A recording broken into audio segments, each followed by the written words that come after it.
Ya estamos de regreso en Ángulos. Como les decíamos, este fin de semana oficialmente venció el plazo para que se registraran los aspirantes a una alcaldía municipal, a una presidencia municipal, y pues que registraran, y ahí estaba el morbo, a quienes los van a acompañar en esta aventura, que en esta ocasión hay que decir que parece que no, pero la campaña va a durar solamente un par de meses.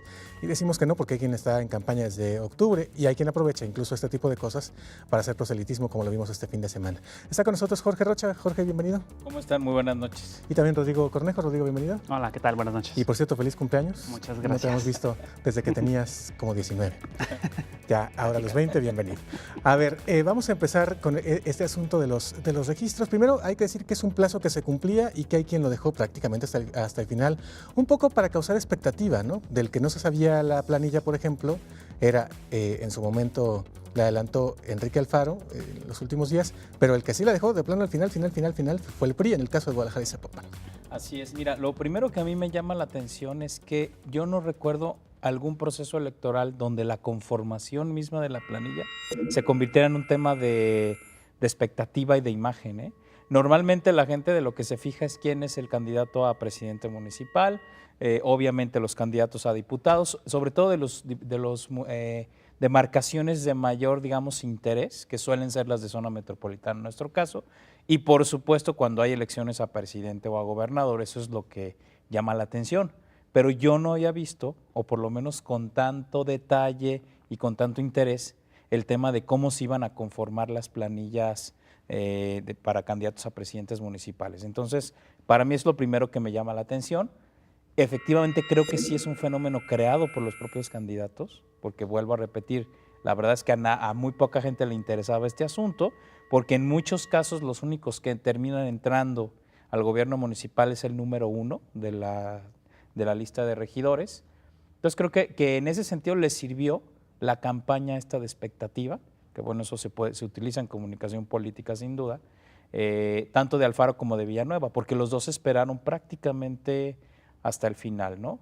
Incluso, bueno, yo creo que tuvimos una semana real de campaña, en términos reales, porque tú veías en redes sociales y en medios de comunicación a todo mundo haciendo un acto público del registro de los candidatos, ¿no? Entonces, por la vía de los hechos, digo, para ser francos, tuvimos actos de campaña que no son campaña, pero que sí, valga la expresión, lo son, ¿no?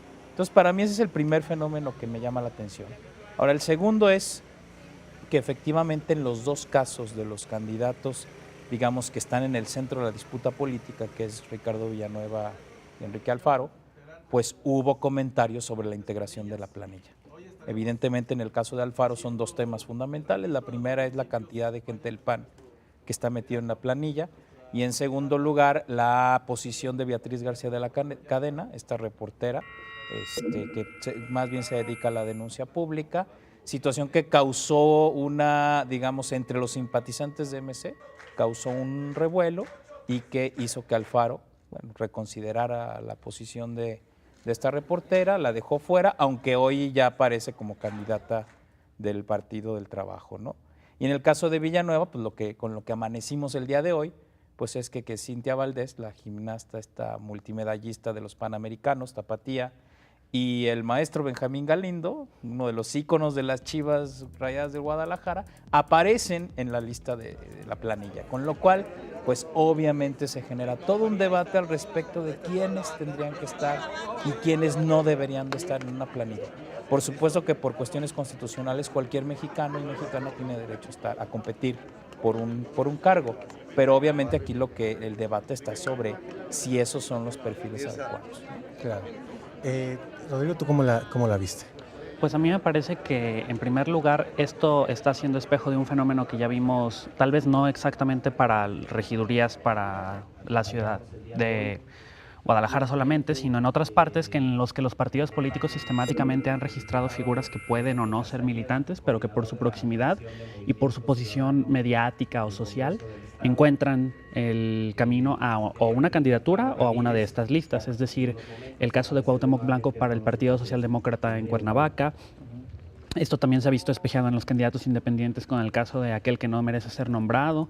En el caso de Ricardo Villanueva no solamente es una gimnasta, sino un futbolista. Así que a mí me parece que incluso esto puede ser leído de cierta forma como algún intento ramplón de atraer atención mediática hacia las listas por sí mismas, porque estas listas son discutidas en los medios de comunicación al no ser listas abiertas, ser listas cerradas, y esto no es un término que me inventé yo, es un término de ciencia política en el que nosotros como electores no tenemos manera de influir en estas listas, solamente ellos dicen en qué orden van.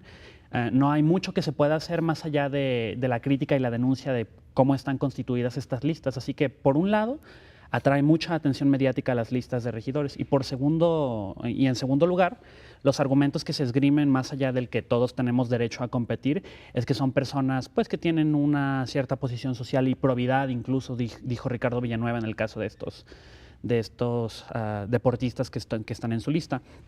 A mí me parece que, si bien no se puede hacer mucho desde la crítica, lo que sí podemos tratar de hacer es evidenciar que esto es solamente una consecuencia del modelo de listas cerradas que tenemos para regidores.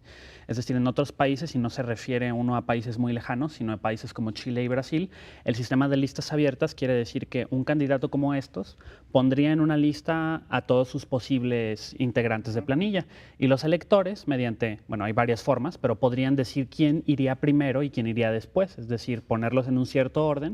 Estos votos o preferencias se contabilizan y entonces ahí sí tendríamos una influencia y habría un incentivo político mucho más fuerte para constituir planillas no mejores, pero tal vez un poco más atractivas o acercadas al electorado, porque esto tampoco garantiza un sistema más democrático, ¿no? Ahora, lo que se está viendo es, como decías, poner personajes públicos para atraer votos ante de repente lo quemadito que está la marca, ¿no? Sobre todo en el caso del PRI, que sí ponen gente, como decía Cintia, Benjamín, en la lista para jalar votos, pero que también te ponen a un aviador del Congreso en el pacto con el Partido Verde Ecologista de México, que va en el número 2, que ese de segurito queda, ¿no? Sí, sin duda alguna. Fíjate que yo creo que los políticos en Jalisco entendieron mal el mensaje de que la gente ya no quería políticos, ¿sí? O sea, cuando creo que mucha gente lo que dice es ya no queremos a más políticos, de lo que realmente se está hablando es que no queremos las prácticas de algunos políticos que tienen que ver con eso de legislar, por ejemplo, en función de sus intereses, de caer en corrupción, de aprovechar la impunidad, de hacer tráfico de influencias, de enriquecerse con el dinero público. Es decir, ese tipo de prácticas son las que la gente está condenando, no como tal la figura del político. Más bien yo creo que la gente lo que pide son buenos políticos en dos sentidos. Una es obviamente políticos honestos éticamente y que respondan a los intereses de la ciudadanía, y la otra es buenos políticos que sepan hacer política, es decir, que sean realmente gestores públicos. Pero claro, de este mensaje, decir no queremos a este tipo de políticos, a poner en la lista a personajes más bien de corte popular, que pueden tener cierta, digamos, presencia en la sociedad, pero que no tienen evidentemente ningún tipo de carrera política, pues hay un trecho largo, ¿no? Y yo creo que en ese sentido la clase política local no entendió el mensaje de la sociedad, que es no queremos a este tipo de políticos, pero no significa entonces irnos a ese extremo, ¿no? Pongamos al futbolista o pongamos a la actriz. Bueno, vamos a la pausa. Después de la pausa platicamos acerca de otra cosa que está marcando estas planillas, que son las alianzas. Algunas antinatura. Ya regresamos.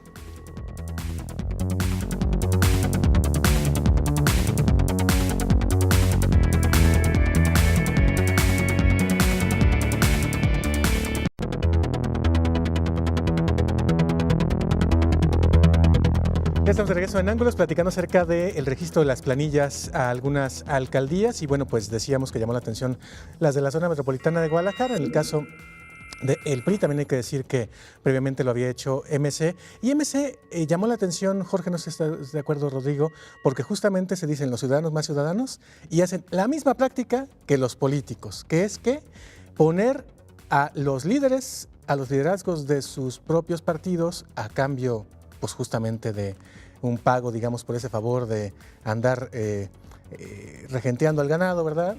en las primeras posiciones. Entonces ponemos en la lista de Enrique Alfaro, o tenemos en la lista de Enrique Alfaro a Marco Valerio, que es el líder del partido en Guadalajara. O sea, tampoco ahí entendieron. No, lo que pasa es que digamos, para mí la integración de las planillas no es un proceso democrático, evidentemente, como bien lo señalaba Rodrigo. Ni de democracia interna. Ni de democracia interna, por supuesto, ¿no? Y además el otro fenómeno que a mí me llama mucho la atención es que las planillas, si uno quisiera leer un proyecto político de gobierno, atrás de las planillas no lo encuentras. Lo que ves es, en todo caso, repartición de sectores, de favores, de alianzas, pero no ves atrás proyecto político. Y para mí eso es quizás lo más grave. Según yo, una lista cerrada lo que te podría dar, en términos reales, es eso.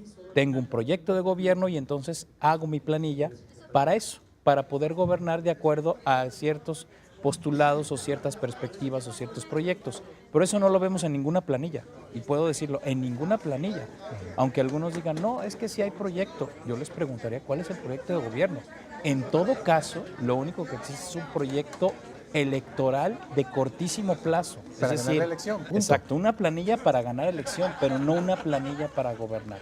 Y ahí es donde veo un problema mayúsculo, porque eso sí nos termina impactando en lo que sigue, ¿no? Después del 7 de junio.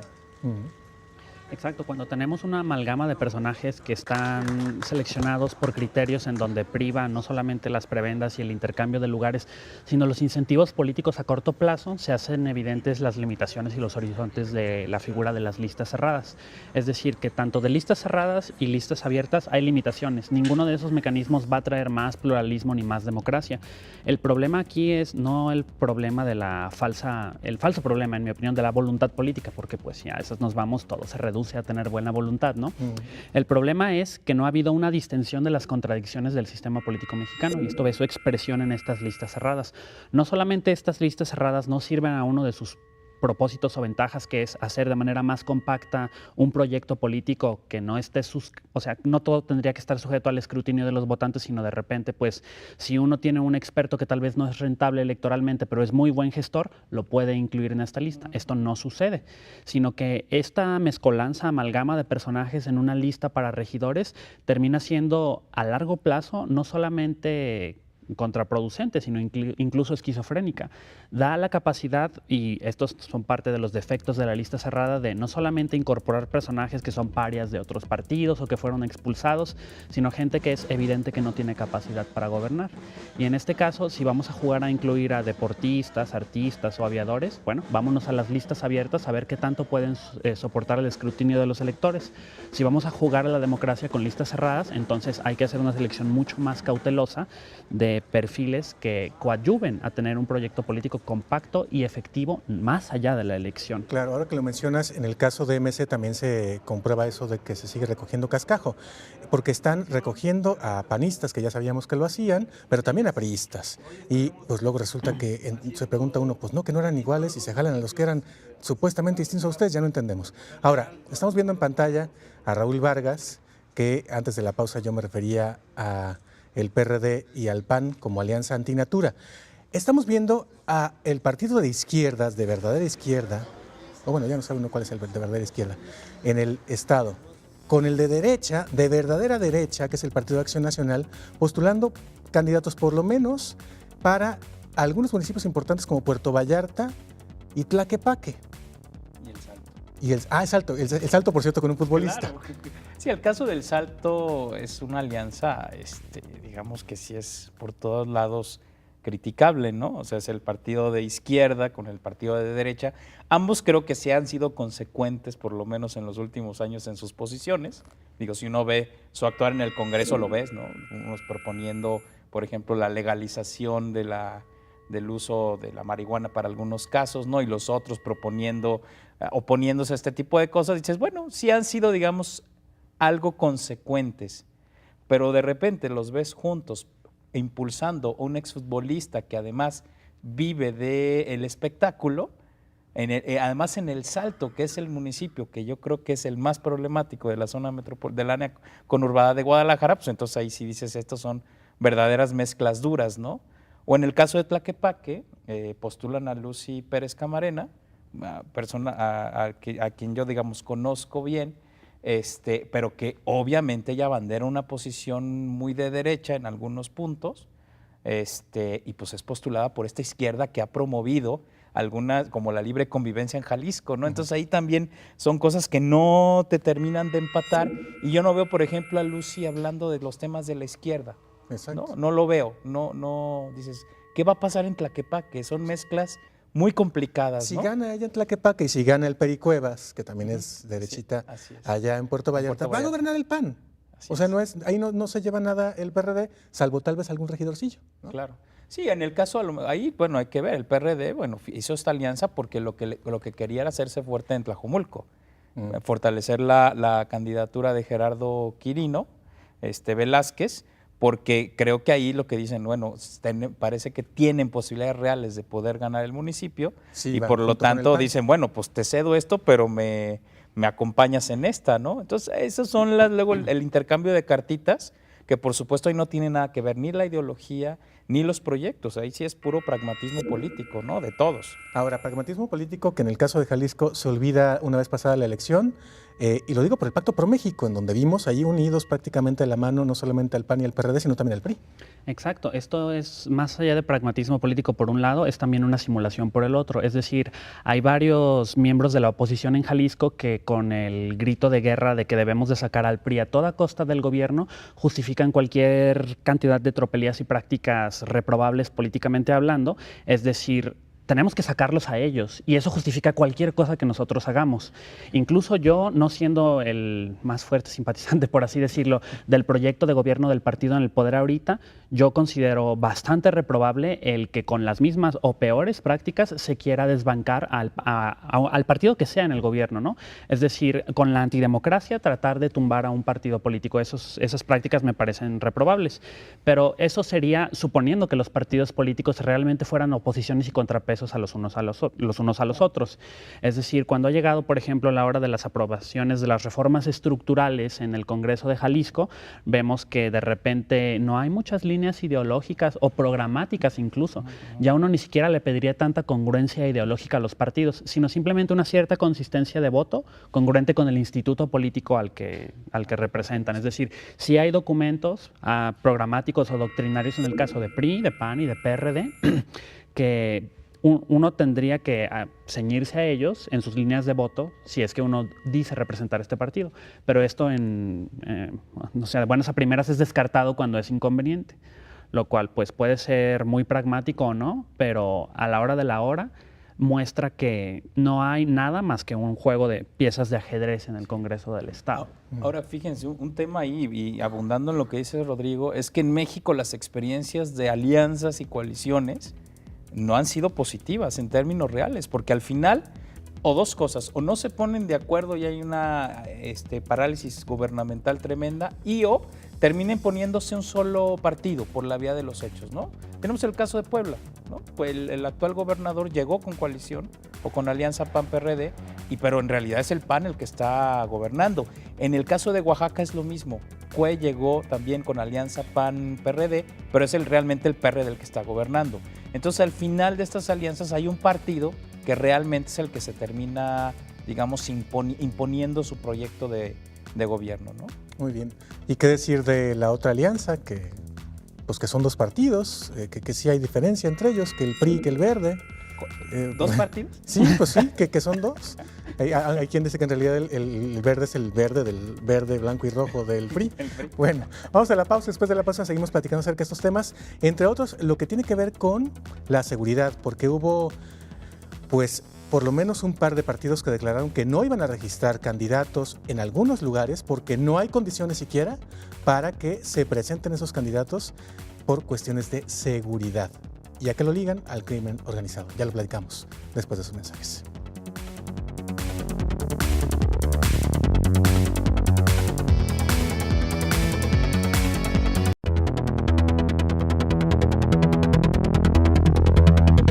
Ya estamos de regreso aquí en Ángulos platicando acerca de las planillas para los municipios y les voy a hacer una pregunta con trampa a los dos. ¿Cómo se llama el candidato del PANAL, el partido de la Huevo en Guadalajara? Yo no tengo confieso que idea. desconozco.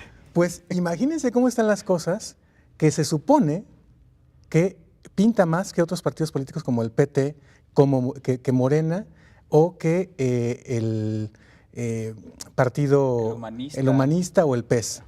Según la encuesta de Milenio de hoy, sí hay gente que recuerda su nombre y que votaría por él.